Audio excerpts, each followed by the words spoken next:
Okay, so eventually I just had to stop looking at the music. So this, if you don't know this song really well, you know you can use this as a reference. But for me, this song is so familiar that I'd rather play it by ear than looking at that music, because it kind of threw me off a little bit. If you play strictly by the music, you'll have this, where you go 2, low 2 on the D, 3, and 4, or open A, which I hope by now you're going to use 4th finger. And that right there is a good unit already, just to play the 2, 3, 4, low 2, and then back to the 2. So as you're playing 3 and 4, you're holding on to the 2, but 1 can pop up. Let it point and do whatever it's going to do. But keep the wrist down.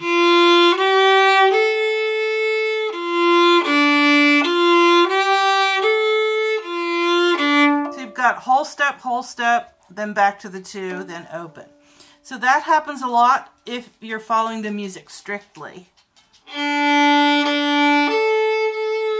And honestly, it wouldn't hurt for you to go ahead and use open A there.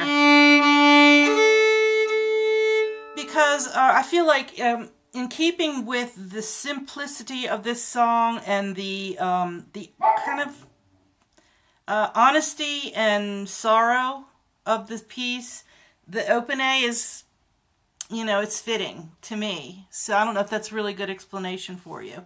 But it's open and bare and sorrowful, and so is the A, you know, instead of using 4. So either one is fine. If you can pull off the 4, do it.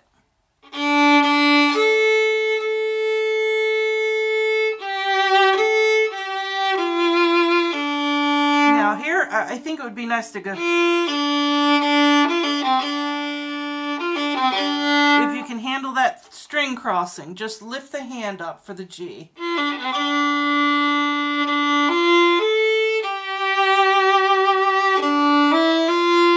Sorry.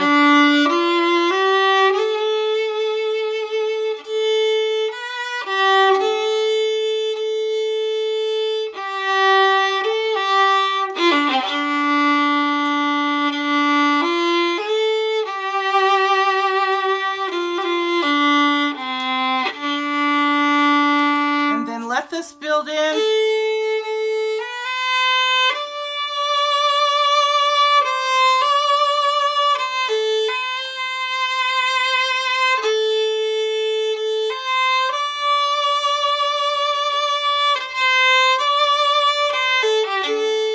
can do the same thing here, where you've just come down, then you're going to grab a 3 on the D. So that, let's just really quickly, before we wrap it up, I'll talk to you about that little technique. So this is what my left hand is doing. It's just popping the 3 on the D. And when you hit that, you do it on the G too in another part. So this is a really good practice, because not only does this show you the absolutely correct way to have the fingers popping down like little hammers on the string, but you can hear it too, and you should hear it. It shouldn't be stiff. And if while you're playing at any point you get stiffness in the left hand, pop your fingers and it'll loosen those that tension up. Okay, so the other thing is the bowing in this, where you go.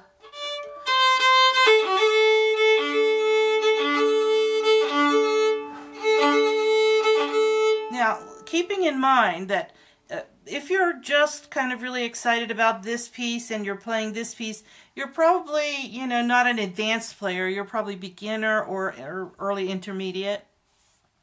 And one of the techniques that could be challenging to you is the string crossings, especially for just one note. So that's what we're doing.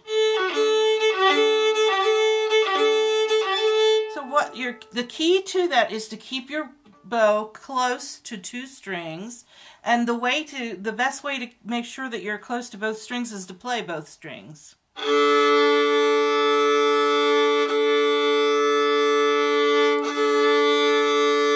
Alright, now we're going to stay kind of in the middle of that zone and just drop a little bit to hit only the A.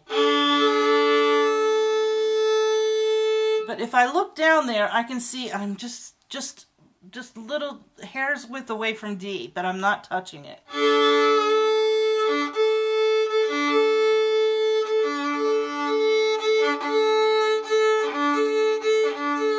So watch the tip. That's how far it is, okay?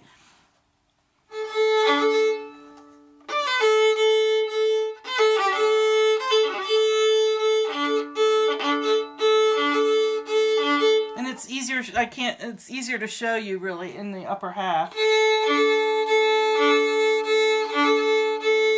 It's just a hand motion, not an arm motion, okay? So don't let your whole arm be going to D string or G string just to get one note. Just lift the hand up or curl in the fingers to get it. All right?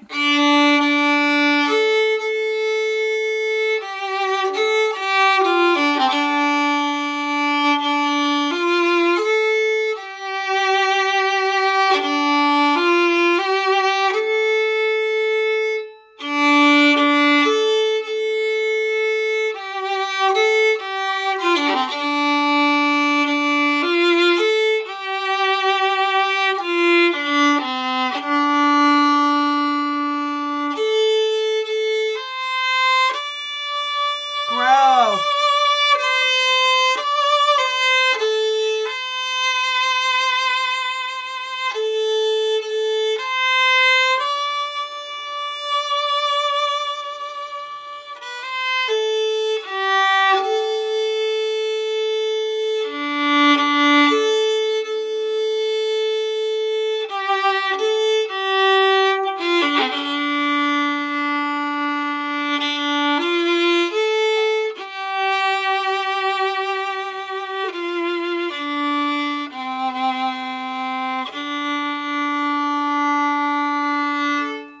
Okay, so when you're playing it, put your heart into it. That's what this one's all about.